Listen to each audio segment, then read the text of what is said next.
31절까지 보겠습니다. 마가복음 10장 28절에서 31절까지 말씀입니다. 베드로가 여짜와 이르되 보소서 우리가 모든 것을 버리고 주를 따랐나이다. 예수께서 이르시되 내가 진실로 너에게 이르노니 나와 복음을 위하여 집이나 형제나 자매나 어머니나 아버지나 자식이나 전토를 벌인 자는 현세에 있어 집과 형제와 자매와 어머니와 자식과 전토를 100배나 받되 박해를 겸하여 받고 내세의 영생을 받지 못할 자가 없느니라.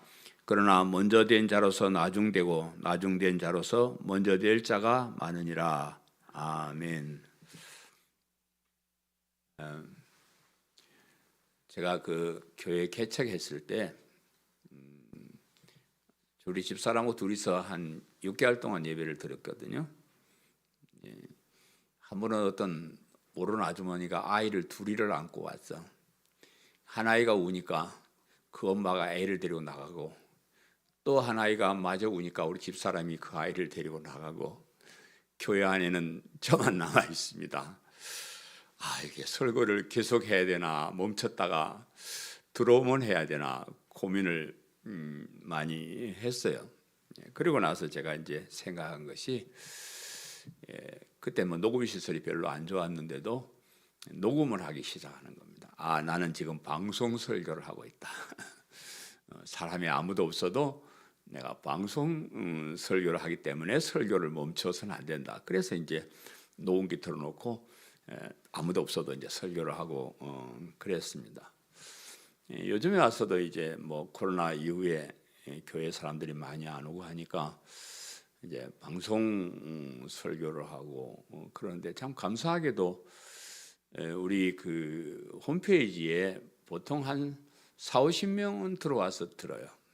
듣고 놀랍게도 좀 제목이 좋은 설교 같은 거 작년 연말에 한 설교는 2만 번인가 3만 번인가 찍혔어요. 아주 많은 사람들이 들어와 있고 또 제가 이제 풀 설교를 원고를 갖다가 올리니까 목사님들이 원고를 퍼나는 옛날 설교들은 보통 2-3천 명씩은 들어와서 그 설교를 가져가기도 하고 그래요. 그래서 이제 요즘 이제 그 뭐 여러분도 귀하지만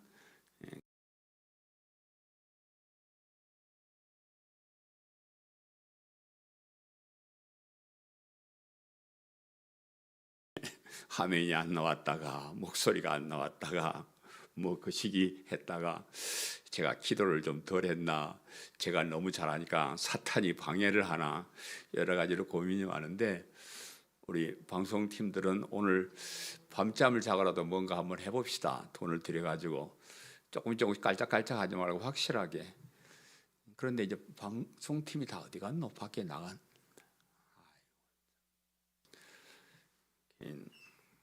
좀 그래요. 그런 것들을 좀 소중하게 우리가 여기고 이래야 되는데 교회에서 예배드리고 또 방송 나오고 이런 것들을 나는 애타게 그렇게 하는데 소중하게 안 여겨서 좀 마음이 좀 그렇고 그런데 어쨌든 또 이제 뭐 이번 주 안 되면 다음 주에 하면 되고요. 그래서 어쨌든 이번 주에는 전문가를 부르든지 뭐 어떻게 하든지 해가지고 좀 완벽하게 그렇게 했으면 좋을 것 같고 우리 이제 전에 뭐 부목사님이나 다 잘해서 저는 이 다른 사람이 없으면 내 마이크 켤지도 몰라요. 이게 안 배워가지고 처음부터 배웠으면 되는데 그렇습니다. 그래서 전문가들이 좀 있으면 참 좋은데 그렇다 생각하고요.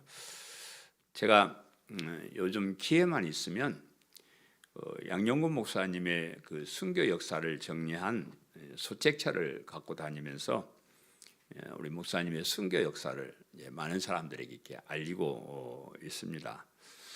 양용근 목사님을 알리자는 것이 아니고 그분이 가졌던 믿음, 그분이 가졌던 믿음이나 우리가 가진 믿음이나 같은 믿음이요. 우리가 가진 믿음이 얼마나 위대한가를 알리고 싶은 거예요. 우리가 가진 믿음이 얼마나 위대하기에 정말로 그 일본대 법대라는 당시에 가장 그 좋은 그런 학교, 정말 출세가 보장되는 그런 학교를 나왔음에도 불구하고 목회자의 길로 가서 순교까지 마다하지 않은 그분이 가졌던 믿음은 어떤 것이길래 도대체 그런가? 그래서 우리가 가진 믿음이 참 많은 선교자를 배출하고도 또 다 끝까지 이렇게 믿음을 지키려고 노력했던 위대한 믿음이다 하는 것을 제가 알고 있습니다. 근데 선교 신앙이 참 소중한 것인데 사람들은 별로 관심이 없어요. 난 참 애타게 이렇게 책도 만들고 해서 이렇게 주는데 관심이 없어. 우리 성도님들도 더 뒤에 책 좀 갖고 가서 사람들이 좀 주라 그래도 안 가져가대. 안 가져가고 좀 그래요. 그래서 아니 사람들이 그래요. 요즘 같은 세상에 아니 뭐 가서 교회 뭐 복을 받고 뭘 받고 뭐 선물 주고 이래도 교회 갈등말등한데 교회 와서 뭐 순교합시다 이러면 누가 교회 옵니까? 그래서 사람들이 별로 뭐 순교 신앙이니 뭐니 뭐 그런 거 별로 안 따져요. 우리 고시는 순교자의 후손이라고 이렇게 하는데 우리 교단의 순교자의 후손 저밖에 없어요. 그런데도 뭐 교단 신문이나 어디에 가서 뭐 취재를 한번 하거나 그러지도 않아요. 그래서 순교 신앙이 뭐 별것도 아니다. 그렇게 또 제가 또 이러고 다니 기념사업회 한다 그러니까 저 녀석이 지네 조상 팔아가지고 뭐 돈이나 좀 벌려고 하는 사람처럼 이상한 눈으로 보기도 하고 그렇습니다. 그래도 어떻게 하든지 우리 한국 교회에 복음이 없어져 가니까 복음을 바르게 믿는 믿음이 자꾸 사라져가고 엉뚱한 길로 가니까 저라도 좀 고함을 질러서 한국 교회를 다시 한번 복음을 전하는 교회가 되게 해야 되겠다. 그 일을 위해서 제가 늘 기도하고 생각하고 막 그렇게 해요. 그거 오직 그겁니다. 오직 내가 복음을 몰랐으면 뭐 그냥 조용히 살다가 은퇴하고 말겠는데 이게 내가 받은 예수 그리스도 십자가의 복음이 참 위대하고 너무 소중한 건데 이것을 사람들이 외면하고 엉뚱한 길로 가는 것을 보고 그냥 가슴이 아파서 나라도 한번 고함을 지르는데 지 목소리는 안 들잖아요. 양양모가 뭐 유명하다고 듣겠어. 그러니까 우리 할아버지를 팔아가지고 순교자의 신앙이다 이렇게 해서 이제 그걸 알리고 싶은 그런 마음입니다. 요즘은 이제 사람들이 다 똑똑해져 가지고요. 바보처럼 사는 사람 없습니다. 모든 일에 손익계산을 있겠다. 참 옛날에는 그냥 뭐 바보처럼 손해도 보고 그런 사람들 많은데 요즘은 막 다 똑똑하게 이 일로 내가 얼마나 이익이 얻는가, 얼마나 손해만 보는가 이런 거 따져가지고 지금 나에게 이익이 되는 일만 해요. 손해되는 일은 뭐 안 합니다. 철저하게 뭐 이익이 되는 일이 있으면 거기 가서 뭐 일을 하든지 뭘 하든지 그래 하지. 뭐 그래. 그리고 그 이익도 바로 지금 눈앞에 있는 그 이익이 있거나 재미가 있거나 그러면 따라가지만 뭐 나중에 뭐 미래에 이런 것은 천금을 준다 해도 안 따라가요. 그리고 뭐 지금도 아니고 내년도 아니고 우리가 죽고 난 다음에 어떤 세상에 어떤 이익이 있다. 그러니까 사람들이 뭐 그렇게 그런 일에 별로 신경을 안 씁니다. 오늘 본문의 베드로 사도의 질문에도 그런 이해타선을 따져보는 질문이 기록되어 있어요. 예수님을 가장 잘 따르는 제자의 입에서 자신들의 희생에 합당한 보상을 요구하는 질문이 나왔습니다. 베드로 사도가 예수님께 우리가 모든 것을 버리고 주를 따랐나이다 라고 그랬는데 우리가 모든 것을 버리고 주를 따랐는데 그 보상이 좀 있습니까? 하는 질문이에요. 그냥 뭐 모든 것을 버리고 따랐습니다 라는 것이 아니고 우리가 모든 것을 버리고 따랐는데 거기에 대한 뭘 좀 주실랍니까? 이런 뜻의 질문입니다. 그냥 괜히 쓸데없는 고생만 하는 것인지 정말로 이렇게 모든 것을 버리고 주님을 따르면서 고생을 하는데 여기에 대한 보상이 좀 있겠습니까? 하는 질문이 오늘 말씀이에요. 그래서 우리도 마찬가지죠. 우리도 우리도 다 계산할 줄 알잖아요. 우리도 다 계산이 있고 다 생각이 있는데 이렇게 많은 것을 희생하고 교회 다니는데 과연 그럴 만한 대가가 있을까? 그죠? 정말 우리가 청춘을 다 바치고 이렇게 교회 다니고 이렇게 하는데 정말 거기에 대한 보상이 있을까? 뭐 여러분은 뭐 이제 직장 생활도 하면서 그렇게 살았으니까 뭐 또 그렇게 다. 저 같은 사람은 진짜 난 모든 거 다 버렸어요. 부자 되고 싶은 욕심 뭐 이런 거, 뭐 재밌게 살고 싶어 이런 거 다 버리고 주를 따랐는데 과연 이렇게 보상이 있을까? 쓸데없는 고생만 한 것이 아닐까? 그런 생각들을 우리가 해볼 수가 있을 겁니다. 그래서 그런 질문에 대한, 그런 의문에 대한 예수님의 말씀을 오늘 한번 들어보시기를 바랍니다. 그래서 예수님께서 거기에 대한 충분한 대가가 있다 이렇게 말씀하셔요. 그래서 여러분, 교회 다니는 것은 그냥 쓸데없이 시간 소비하고 손해보는 그런 건 절대 아닙니다. 우리가 생각하는 것보다 엄청나게 많은 보상이 있는, 그것이 믿음 생활이라는 것을 다시 한번 생각해보는 그런 귀한 시간 되시기를 간절히 바랍니다. 아멘. 우리가 모든 것을 버리고 주를 따랐나이다 그랬죠. 28절에 베드로가 여짜와요 이럴 때 보소서 우리가 모든 것을 버리고 주를 따랐나이다 라고 그랬습니다. 이 말씀은 앞서 예수님을 찾아왔던 부자 청년과 비교해서 우리는 그렇지 않다는 것을 말씀드린 거예요. 부자 청년이 찾아와서 우리가 무엇을 해서 구원을 받으리까 뭐 그렇게 질문할 때 예수님께서 너 가서 너 있는 재산 다 팔아가지고 가난한 사람들에게 나눠주고 와서 나를 따르라 그랬는데 그 부자 청년이 너무 재산이 많아가지고 그냥 그거 못 팔아가지고 예수님을 따라오지 못하고 떠난 그 사람 얘기가 우리가 바로 앞에 이렇게 기록되어 있는데 우리는 안 그랬다 그거죠. 베드로는 그 부자 청년은 그래 갚버렸지만 우리 베드로 사도를 비롯한 예수님의 12제자들은 모든 것을 다 버리고 예수님을 따르는 그런 사람들이었어요. 그래서 그 청년과 다르게 우리는 모든 것을 다 버리고 따랐습니다. 이렇게 이제 말씀드렸는데 제가 앞서 말씀드린 대로 이 말씀 뒤에는 숨겨진 의도가 있어요. 그냥 모든 것을 다 버리고 주님을 따랐다고 말씀드리는 것이 아니고 그 그에 대한 보상이 무엇인지를 여쭤보는 거예요.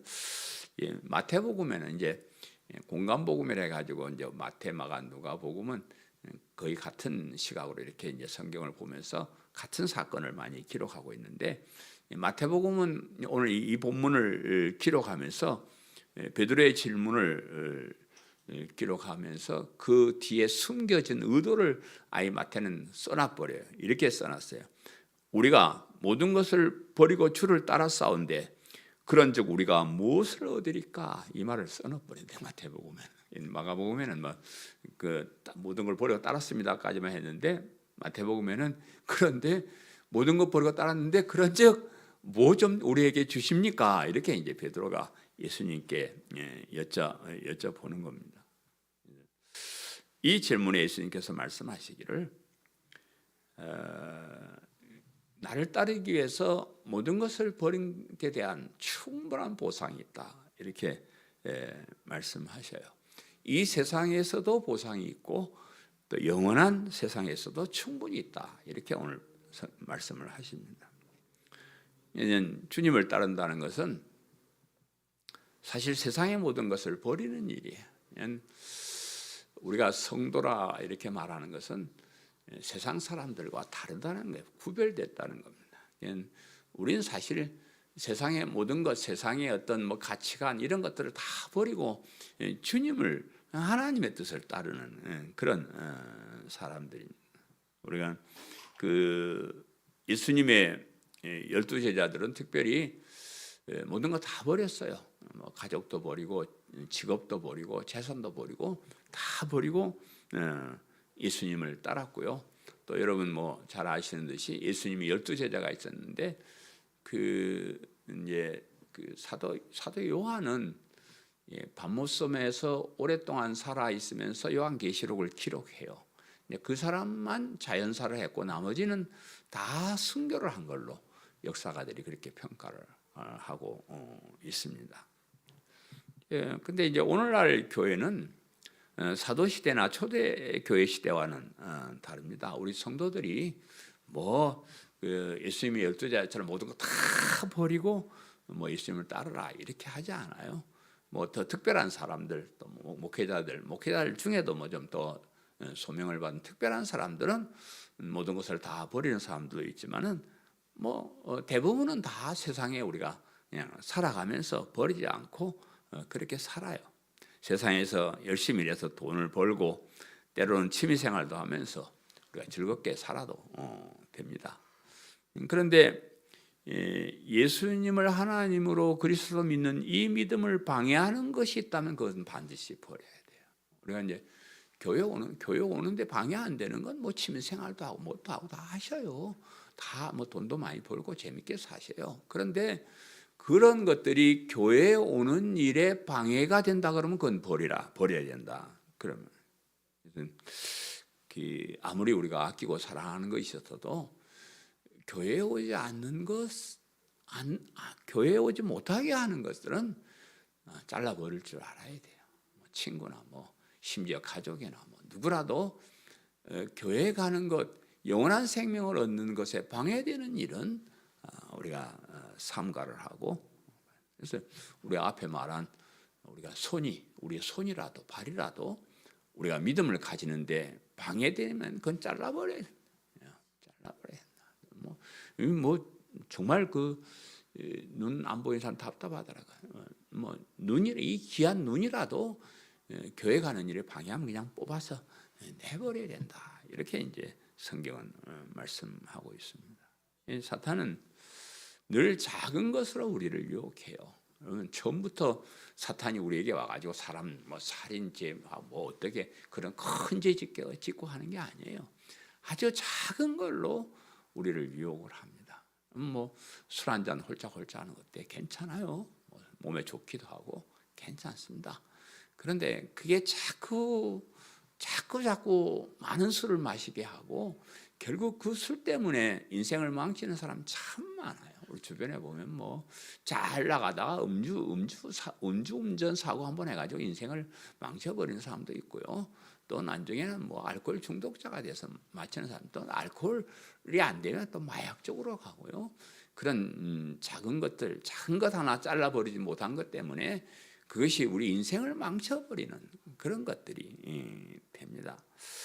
그래서 예수님은 한 사람이 두 주인을 섬기지 못한다. 한 사람을 미워하거나 한 사람을 더 사랑하거나 이러기 때문에 한 사람이 두 사람을 섬길 수 없다는 거죠. 우리가 이 세상의 즐거움 또 재물 이런 것과 신앙생활하는 이 두 가지를 할 수가 없어요. 두 가지를 할 수. 우리 어떤 술 잘 먹는 사람이 술만 먹으면 용기가 나서 교회를 와가지고 주님 기도하는데 이 두 주님을 섬기면 안 되네. 그 안 주면 빼버리고 교회 와서 주님이 꽤 술만 마시고 교회 와가지고 주님 그러면 안 돼. 그래서 세상에 어떤 재밌는 것 다 재미있게 살고 다 할 것 다 하고 그렇게 우리가 신앙생활 사실은 할 수는 없습니다. 둘 중에 하나를 포기해야 될 때 우리가 잘라버릴 줄 아는 그것이 이제 오늘날 우리에게 준 과제예요. 우리가 모든 것을 다 버리고 주님 따르면 더 좋지만은 그렇게까지 하면은 교회에 아무도 없죠. 저만 남아 있을란가? 여러분 그래 하겠어요? 그런 다 할 건 하시되 신앙생활에 방해가 되는 것은 우리가 버릴 줄 알아야 된다. 그 말입니다. 그래서 어떤 일이 있더라도 여러분 제가 걱정되는 게 그런 게 예수님이 말세에 믿음을 보겠는가 그렇게도 하셨지만은 점점 이런 바른 믿음을 가진 사람들이 교회를 떠나고 믿음을 잃어가고 있습니다. 교회가 사람 많이 모아서 장사하거나 아니면 천국에 사람이 없어서 하나님이 가서 이 사람 저 사람 끌고 오라 그런 거 아니에요. 그러나 복음을 안 저희들 우리만이라도 우리가 진리를 바르게 알고 믿음을 소중하게 생각하고 자를 건 자르고 버릴 건 버리고라도 이 믿음을 가져야 되겠다, 이런 말씀. 두 번째는 나와 복음을 위하여 세상의 좋은 것들을 버린 자는, 이런 사람들에게 주시는 복을 이제 소개를 하는데 29절에서 31절 제가 다시 한번 읽어드립니다. 예수께서 이르시되 내가 진실로 너에게 이르노니 나와 복음을 위하여 집이나 형제나 자매나 어머니나 아버지나 자식이나 전토를 벌인 자는 현세에 있어 집과 형제와 자매와 어머니와 자식과 전토를 100배나 받되 박해를 겸하여 받고 내세의 영생을 받지 못할 자가 없느니라. 그러나 먼저 된 자로서 나중되고 나중된 자로서 먼저 될 자가 많으니라. 그래서 사도 베드로의 질문에 예수님께서 대답을 하셔요. 너희들의 희생과 헌신이 헛된 것이 아니고 충분한 보상이 있는 것이다. 이 세상에서도 100배나 보상을 받고 다음 세상에서도 영원한 생명, 엄청난 것을 받는다, 이렇게 말씀을 하셔요. 오늘 이 말씀에 앞에 내가 진실로 이르노니, 이런 말씀, 진실로 이르노니, 예수님이 이런 말씀을 하실 때는 여기는 중요한 거다, 진짜 중요한 거다, 이런 말씀을 하실 때 진실로라. 어떤 때는 진실로 이렇게 두 번 하시는 때도 있고 그래요. 그래서 진실로라는 말은 예수님께서 하실 때 이거는 정말 중요한 것이구나, 이렇게 우리가 생각을 해야 됩니다. 집에서 뭘 생각하다가 참 우리가 어떻게 이렇게 복음을 아는 사람이 되었을까? 우리가 어떻게 예수님을 그리스도 믿고 이 복음을 전하는 사람이 되었을까? 그걸 생각할 때, 진짜, 이거 진짜, 정말 진짜, 진짜를 한참 했어. 진짜요. 우리가 어떻게 하나님을 알고, 어떻게 이 진리의 복음을 알고, 어떻게 천국 길을 가는 길을 알고 이런 사람이 되었을까? 엄청난 사람, 여러분 실감이 안 나서 그렇죠? 이 교회 밖에 있는 사람과 우리는 엄청난 차이가 있어요. 사탄의 종놈들, 하나님의 자녀들, 어떻게 우리가 이렇게 하나님의 자녀가 됐단 말이에요? 진짜 예수님께서도 그런 마음이 계신 것 같아요. 진짜, 진실로 내가 너에게 이른다, 이렇게 이제 말씀을 하셨는데, 나와 복음을 위하여 그랬죠. 무엇을 위해서 세상의 좋은 것들을 버려야 하는 것을 말씀하고 있습니다. 그러니까 세상의 좋은 것들을 함부로 버리지 마세요. 여러분 가족도 지킬 줄 알아야 되고 재물도 잘 관리할 줄 알아야 됩니다. 그런 소중한 것을 버릴 때 그것을 버려야 돼. 더 소중한 것을 지킬 수 있는 그런 길이 있을 때 버려야 된다. 그래서 더 소중한 것이 무엇이냐, 무엇을 위해서 우리가 버릴 것인가라고 했을 때 나와 복음을 위하여, 예수님과 복음을 위하여. 마태복음에서는 내 이름을 위하여 이렇게 말하고, 누가복음에서는 하나님 나라를 위하여. 너희들이 포기할 건 나와 복음을 위해서, 내 이름을 위해서, 하나님 나라를 위해서 버려라. 이렇게 다 같이 이제 이 말씀들은 같은 다른 언어지만 같이 연결된 그런 말이에요. 예수님의 복음도 예수님을 믿는 믿음으로 의로운 사람이 되는 게 이게 복음이에요. 복음. 예수님의 이름도 그 뜻이 구원이라는 말이에요. 하나님 나라도 예수님을 믿고 의로운 사람이 돼서 가는 목적지가 하나님 나라예요. 그래서 각기 중요한 거 하나씩 말했지만 같은 뜻이에요. 뭐냐 그러면 우리가 가게 될 영원한 천국, 영원한 하나님 나라를 위해서, 그 말이에요. 그걸 위해서라면 우리가 세상에 억만금을 다 버려도 손해날 일이 없다는 거예요. 쓸데없는 것 때문에 돈 쓰고 버리고 그러지 말고 영원한 천국, 영원한 하나님 나라를 위해서 우리가 버려야 된다, 이런 말씀. 집이나 형제나 자매나 어머니나 아버지나 자식이나 전토를 벌인 자는, 그래서 여기 보면 당시로서는 세상을 살아가는 데 있어서 가장 중요한 것을 나열하고 있어요. 여기 우리가 가장 중요한 건 뭐예요? 집이라 그랬는데 여기 집은 이 하우스를 말하는 게 아니고 패밀리를 말하는, 가정을 말하는, 가정이 참 중요합니다. 우리가 하나님께서 우리 인생들에게 주신 가장 소중한 것이 가정이라는 거예요. 교회보다 먼저 가정을 하나님께서 주셨습니다. 그래서 가정이 참 중요하고 또 그 가정을 구성하는 우리 구성원들, 뭐 어머니든 아버지든 자식이든 형제든 그 구성원들이 참 중요하고 또 뭐 그 전토, 논이나 밭을 전토라 그러는데 이제 당시에는 농사지어서 먹고 살 때니까 그 가족 구성원들이 먹고 사는 문제를 해결하는 것은 땅이 있어야 되잖아요. 그러니까 가장 그 시대에 가장 중요한 것을 이렇게 나열을 하고 있습니다. 그래서 이런 중요한 것이라고 해도 복음을 위해서 버릴 줄 알아야 된다. 이렇게 이제 말씀을 하셨습니다. 그리고 이 세상에서 받을 보상에 대해서 또 이렇게 말씀하셔요. 현세에 있어 집과 형제와 자매와 어머니와 자식과 전토를 100배나 받되 박해를 겸하여 받고, 자세히 안 읽어보면 잘 모르지만 이거 하나 빠진 게 있더라고. 앞에 100배를 받는데 다 받는데 아버지는 100배를 못 받더라고. 왜 아버지를 빼냈는지 그건 잘 모르겠는데 어쨌든 아버지는 100배를 못 받습니다. 여기 이제 100배란 말은 성경에서 농사 짓는 비유를 쓸 때 이 100배란 말을 써요. 저기 아브라함의 아들 이삭이 알죠? 이삭에 대해 이렇게 창세기 26장에 이삭이 그 땅에서 농사하여 그 해에 100배나 얻었고 이렇게 말을 해요. 그래서 그 아브라함의 아들 이삭이 농사를 지었는데 그 해 농사 지은 것이 심은 것에 비해서 100배가 됐다. 이렇게 이제 얘기를 하고, 그리고 우리 예수님께서도 이제 옥토의 비유에 대해 설명을 하면서 더러는 좋은 땅에 떨어짐에 어떤 것은 100배, 어떤 것은 60배, 어떤 것은 30배의 열매를 맺느니라 그랬잖아요. 그래서 씨가 하나 떨어지면 어떤 씨앗은 30배, 어떤 씨앗은 60배, 어떤 씨앗은 100배나 이렇게 결실을 맺는다. 이제 그런 말이에요.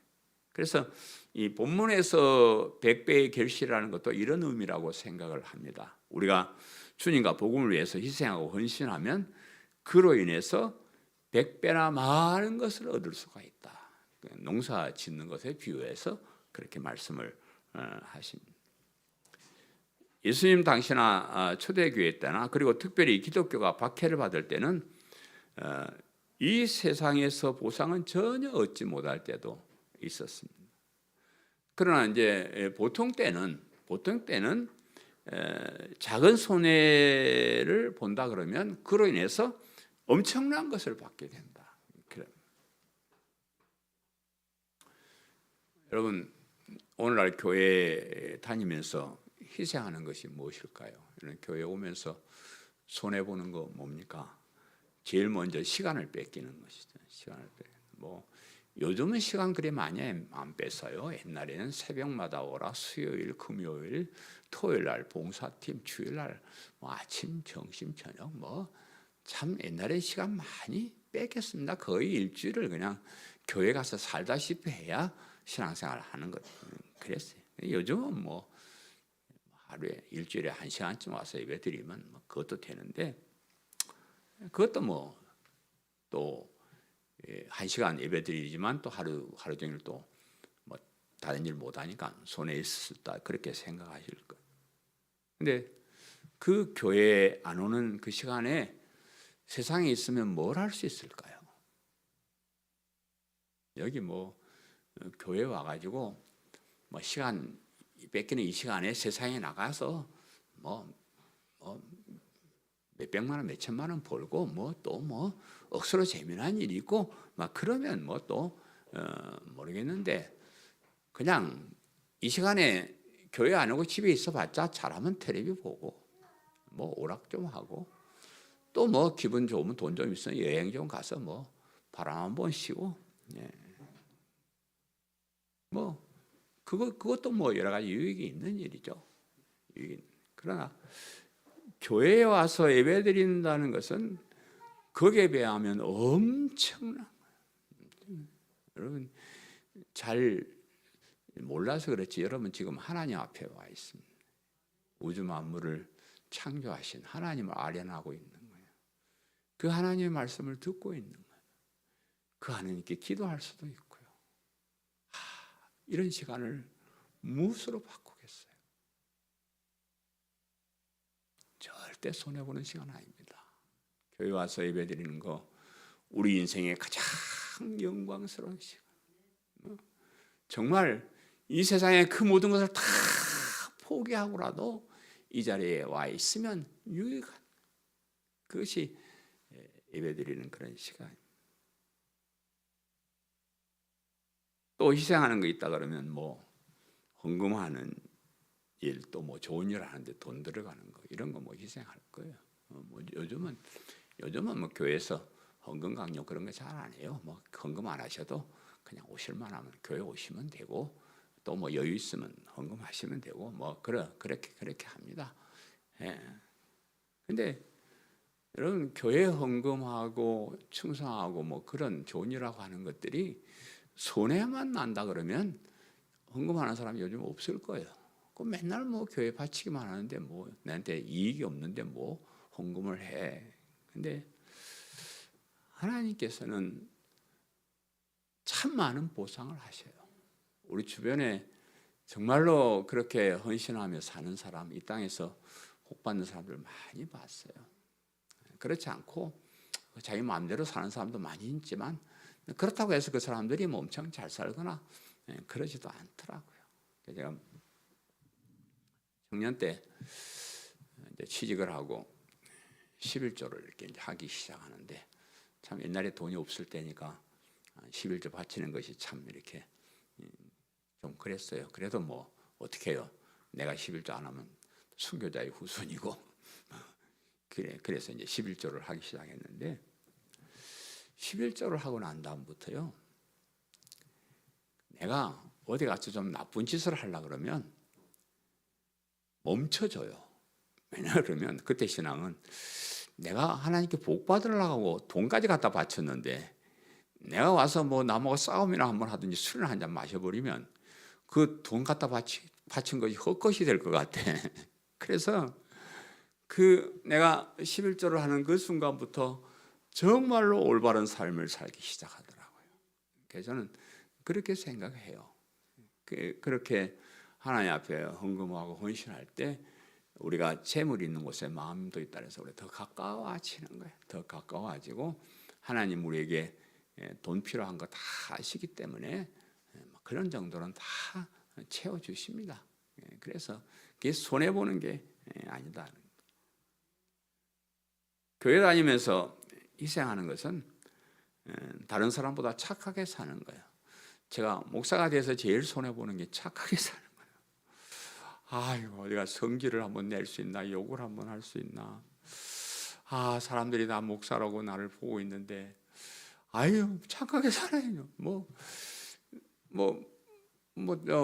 밥도 내가 한번 더 살려고 또 노력하고, 좋은 사람 말 들어야 되니까, 그렇게 사는데, 근데 그렇게 착하게 사는 게 절대 손해가 아닙니다. 절대. 여러분 나쁘게 살아가지고요, 악하게 살아가지고요, 인생 망치는 사람 많이 있습니다. 우리가 힘들어서 그렇죠. 착하게 사는 건 너무 좋은 일입니다. 남한테 사랑을 베풀고 나눠주고 사는 거 너무 좋은 일이에요. 우리의 마음 속에 행복이 되고요, 우리 영육간에 강건해지는 너무 좋은 것들, 착하게 사는 거. 우리가 세상 살아가면 우리 교회는 그래도 비교적 참 이렇게 좀 안전하고 별일 없이 이렇게 살잖아요. 보면 어제도 보니까 사고 난 사람 한 사람 아이고 별일 다 많더라고요. 그런데 우리가 착하게 삶으로써 그런 제약적으로 우리가 가지 않는 그런 것만 해도 우리가 얻는 것이 많이 있습니다. 교회에 다니지 않는 사람은 어쨌든 결국은 사탄의 종으로 살아요. 여러분, 사탄의 종, 귀신의 앞잡이, 인생 참 불행한 인생이에요. 귀신이 세상 사람들 마음속에 들어와서 자꾸 죄짓게 유혹하고 나쁜 일 가게 유혹하고 교회 못 가게 하고, 이 사탄이 얼마나 많이 방해를 하는지요. 제가 목회하면서 참 사탄이 끈질기게 하나님의 백성을 놔주지 않으려고 붙잡고 있는 건 많이 봐. 참 힘들어요. 뭐 좀 와서 신앙생활 좀 할만하면 또 시험 들게 해서 또 사탄이 유혹에 넘어가고, 이 일평생을 이렇게 한결같이 신앙생활 한다는 건 참 어렵습니다. 특별히 사탄의 종으로서 살아가고 있는 사람, 성령님 충만해서 사는 사람과 사탄의 종으로 사는 사람은 다릅니다. 성령님이 우리 속에 충만하게 역사하는 사람만 우리가 계속 와서 교회 와서 이렇게 신앙생활을 할 수 있죠. 사탄이 역사하면 그 역사에 결국은 언젠간 넘어가 버리고 말아요. 우리는 하나님의 자녀로 살아요. 하나님의 자녀입니다. 제가 지금까지 이렇게 버텨온 것은 하나님의 자녀라는 자부심. 저는 좀 늘 그런 얘기에 죄송하지만 순교자의 후손, 믿음의 장손입니다. 요즘 우리 시온이를 이걸로 세뇌시키고 있어요. 전화, 믿음의 장손, 순교자의 후손, 화이팅! 너무 세뇌를 시켰더니 이 녀석이 집회 갔다 오더니 지도 목사 되겠다 그랬대. 내가 우리 아들도 목사 못 되게 하려고 내가 애를 썼는데 말은 그렇게 해도 좀 가슴이 좀 뿌듯합니다. 어쨌든 간에 우리가 하나님의 자녀로서 복음을 전하는 사람으로서 주의 일에 쓰임 받는 것은 힘들고 어렵지만은 참 귀한 일이라고 생각을 합니다. 그래서 우리가 이렇게 교회 와서 신앙생활하고 헌신하고 이런 것들 헛된 거 다 하나도 없습니다. 최선을 다하시면 하나님께서 보상을 하실 거예요. 난 그래 믿습니다. 이 땅에 사는 삶도 잘 됩니다. 조금 더 세상 일이 잘 안 되면 그냥 조금 더 세상 일에 막 노력하지 말고 교회 일에 더 관심을 가져보고 그러셔요. 이게 참 좋은 일. 주의해야 할 말씀은 박해를 겸하여 받고라는 말씀입니다. 이건 100배의 결실이 있기까지는 뭐가 있어야 돼요? 한 알의 씨앗이 땅에 들어 썩어야 되는 거예요. 그 한 알이 썩어져야 100배가 얻어지는 거예요. 그래서 우리의 삶도 이런 작은 희생과 헌신이 있어야 된다 그 말이에요. 우리 자신이 썩어져 버리면 안 되겠지만은 우리의 삶에 있어서 어떤 것은 희생과 헌신이 따를 때에 이렇게 희생해야 되고, 우리가 이렇게 세상에서 교회 다니면서 이런저런 복을 받기 위해서는 때로는 어려움을 당하기도 하고 희생이나 헌신의 삶이 따라야 된다. 그래서 그런 고난을 통해서 우리가 받는 기쁨이 배가 되고 또 우리의 믿음이 견고해진다. 마가복음은 다른 복음에는 이제 핍박을 겸하여 받고 이 말은 없어요. 마가복음에는 이 말이 추가되어 있는데, 여러분 이 마가복음을 언제 기록한 거 아시잖아요. 누구에게? 핍박받는 로마에 있는 기독교인들에게 지금 이 글을 써서 주는 거예요. 이 로마에서 지금 네로 황제에게 핍박을 받고 막 죽임을 당하고 있는데, 이 땅에서 잘 산다, 100배를 받는다 이 말만 써놓으면 다 거짓말이네, 우리가 이렇게 핍박을 받고 있는데 무슨 그런 소리 하냐라고 할 수 있기 때문에 핍박을 겸하여 받는다. 너희들이 지금은 그렇게 핍박을 받지만 그것을 참고 견디면 기쁨의 날이 올 것이다. 이렇게 이제 표현을 해주는 겁니다. 다음 세상에서 받을 보상이 내세의 영생을 받지 못할 자가 없느니라. 이 세상에 수고한 것도 100배나 보상을 받게 되지만 더 중요한 것은 다음 세상에도 영원한 생명을 얻는다. 우리가 이 세상에서 복을 받는 것은 100배를 받아도 길어야 100년 동안만 받아요. 그죠? 길어야 100년. 요즘은 이제 100세 시대 하니까 길어야 이제 100년 이렇게 받는데, 다음 세상에서 받는 복은 영원하다는 거예요. 100년이 아니고 수천 년, 수만 년, 수억 년 영원토록 받는 그런 복이다 그 말이에요. 그래서 그 사실 그 영원한 천국에서 영원토록 받을 그 엄청난 그 복에 비유하면 이 세상에서 100년의 세월은 100년 동안 내내 고난을 당해도 충분하게 우리가 보상을 받는다. 그냥 뭐 이 땅에서는 죽는 것처럼 그냥 고통스럽게 살아도 거기에 비교할 수 없는 아예 내가 이만큼 고생했는데 뭐 이만큼 줍니까 이런 정도 비교가 안 되는 아주 엄청난 것을 우리가 내세에서는 받게 된다. 그래서 마태복음에서는 조금 더 구체적으로 이걸 기록하고 있는데 예수님께서 이르시되 내가 진실로 너에게 이르노니 세상이 새롭게 되어 인자가 자기 영광의 보좌에 앉을 때에 나를 따르는 너희도 12 보좌에 앉아 이스라엘 12 지파를 심판하리라. 세상이 새롭게 돼서 우리 주님 다시 오시거나 또 새로운 나라가 시작되면 우리 예수님이 영광의 보좌에 앉아서 왕노를 하시는데 우리도 왕노를 시켜준대요. 우리 모든 사람들 다 왕이면 신하가 누구 있어? 그래서 왕을 시켜준다는 말은 아닐 거고 왕처럼 대우를 받는다. 왕 같은 대우를 받으면서 살게 될 것이다.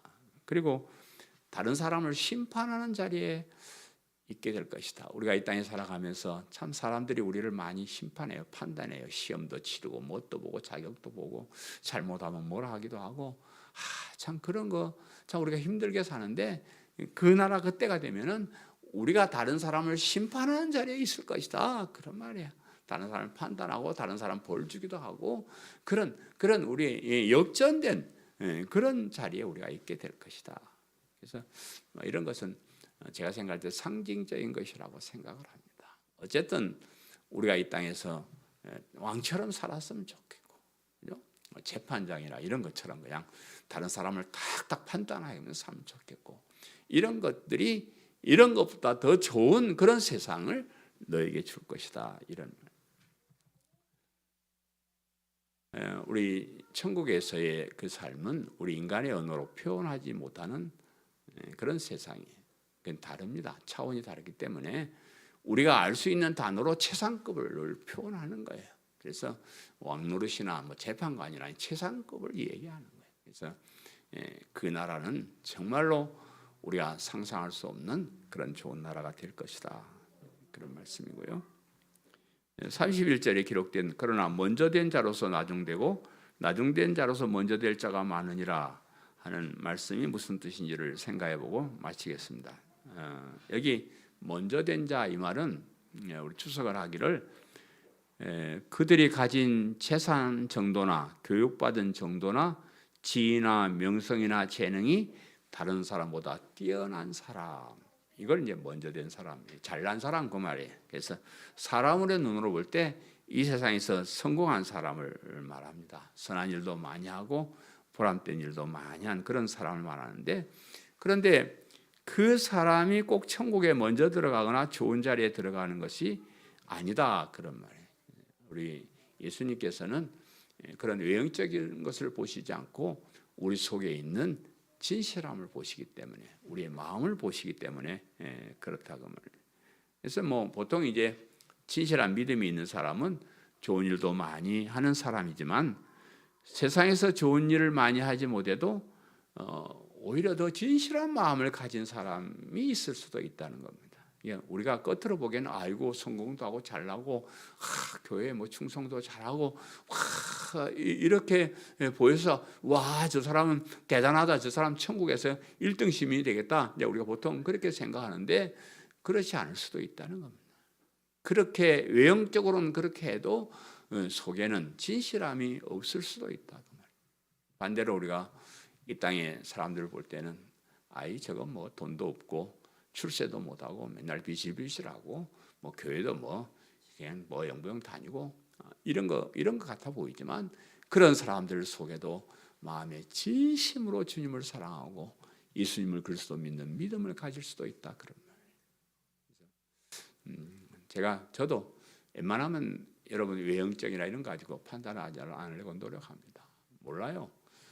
우리는 뭐 외형 보고 못 보고 이러지만 우리 속에 정말로 진심으로 주님을 사랑하는지, 정말로 십자가의 복음을 믿는 믿음이 있는지 그건 우리 잘 모릅니다.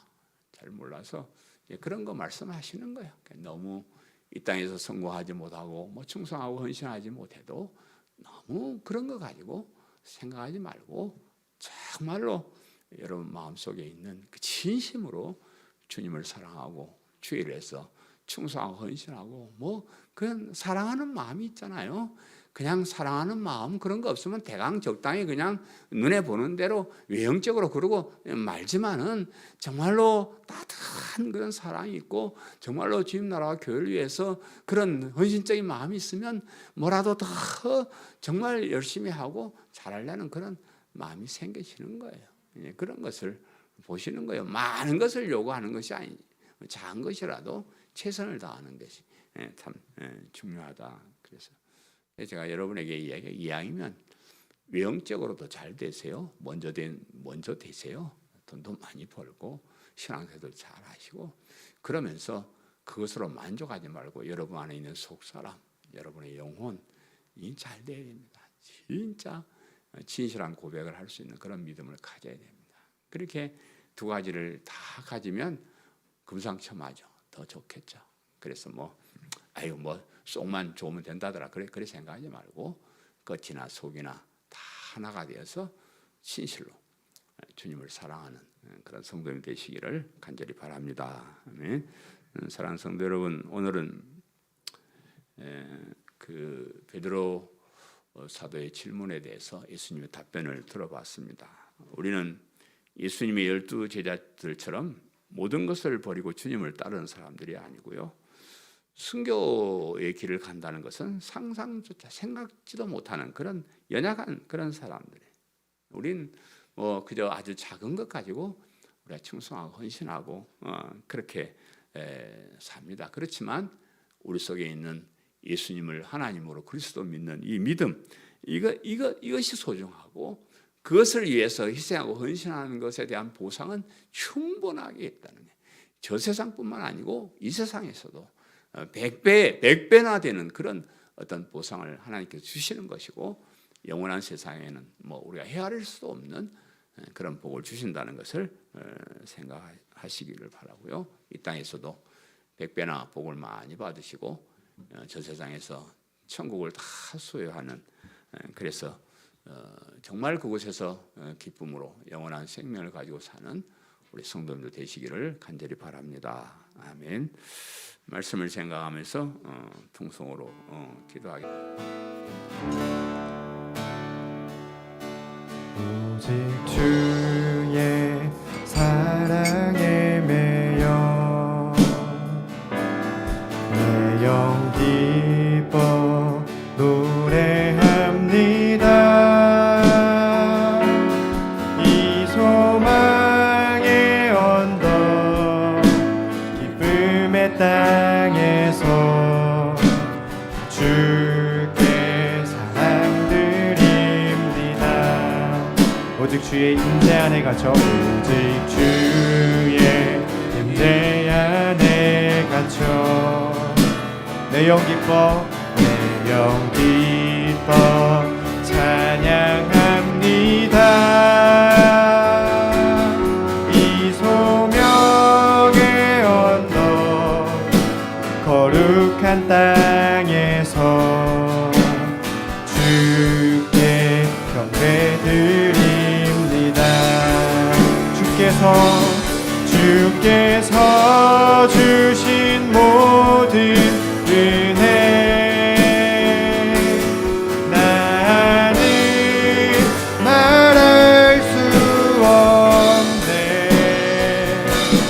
내 영혼 즐거이 주 따르렵니다. 주께 내 삶 드립니다. 주께서 주신 모든 은혜, 주께서 주신 모든 은혜 나는 말할 수 없네. 내 영혼 즐거이 나를